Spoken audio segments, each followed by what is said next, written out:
Somebody who hasn't been showing a lot of face is Congressman Elijah Cummings, particularly in the wake of these attacks from President Trump over the last, 6 or 7 days now.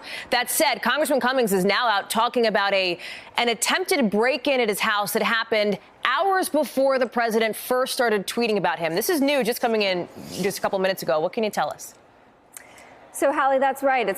Elijah Cummings has not been very vocal in this fight by the president, who has said, talking about an infested city, attacking Elijah Cummings. But the president once again tweeted this morning, and this is what he said. He broke his silence, saying, "Really bad news. The Baltimore house of Elijah Cummings was robbed.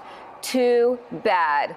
Well, Hallie, that is in fact true. Elijah Cummings' house there was an attempted burglary early Saturday morning, and Elijah Cummings' office confirms that and puts out this statement this morning, giving a little bit of details.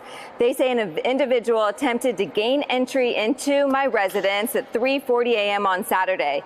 It says he was notified of the intrusion by his security system, and he scared the intruder away by yelling before the person gained entry into the residential portion of the house. And so, Hallie, what's important to note is that this attempted burglary actually happened before the president started tweeting about Elijah Cummings on early Sunday morning. These are all the details that we have. We were just notified about this attempted burglary this morning, and we will give you any more update we have once we do have it, Hallie.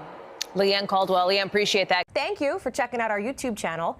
Why don't you subscribe? It's really easy. Just click on that button down there. And for more news from MSNBC, click on any of these videos here for the latest interviews and highlights. You can get more videos from MSNBC with our newsletters. Head over to msnbc.com/newsletters to sign up.